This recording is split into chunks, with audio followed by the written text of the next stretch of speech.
Sending rockets into space requires forfeiting costly hardware, consuming gigantic measures of fuel and gambling likely disaster.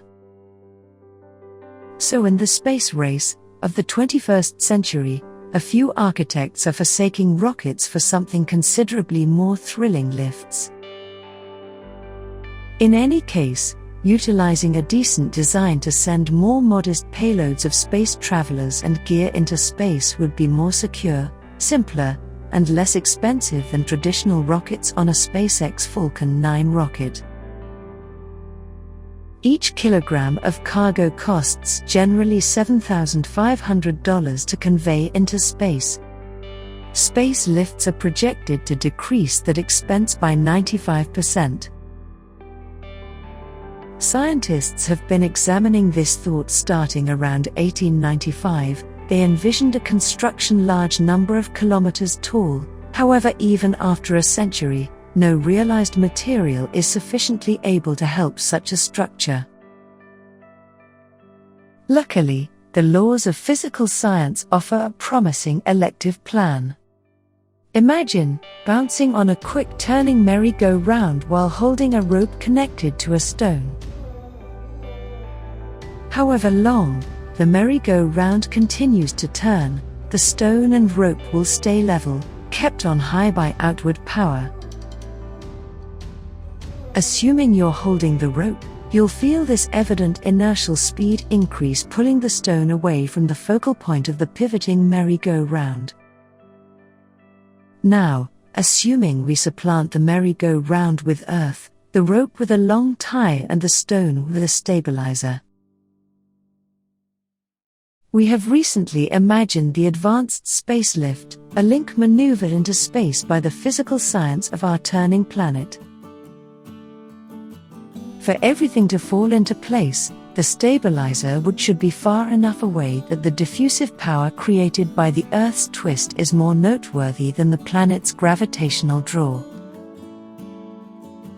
These powers balance out at around 36,000 kilometers over the surface, so the stabilizer ought to be past this tallness.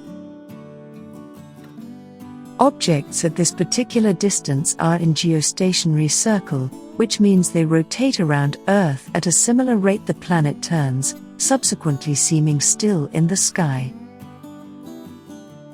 To augment divergent speed increase, this anchor point should be near the equator, and by making the loading station a versatile sea base.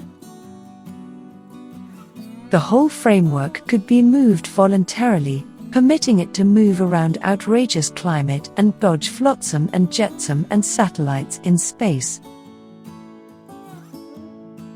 Once settled, cargo could be stacked onto gadgets called climbers, which would pull bundles along the table and into space.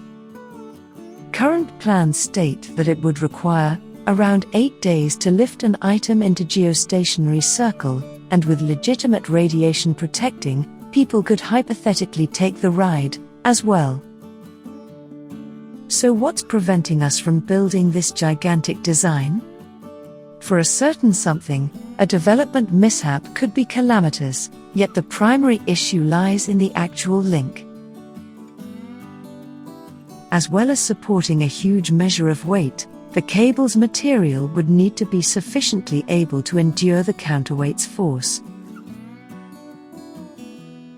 Also, in light of the fact that this pressure and the power of gravity would fluctuate at various places, its solidarity and thickness would have to shift too. Designed materials like carbon nanotubes and diamond nanostrings seem like our best expected delivering materials, solid and light enough for the gig. However, up to this point, we've simply had the option to make tiny nanotube chains. However, the immense financial benefit of claiming an Earth-based spacelift has propelled various nations to attempt to break this problem. Indeed, a few organizations in China and Japan are now wanting to finish development by 2050.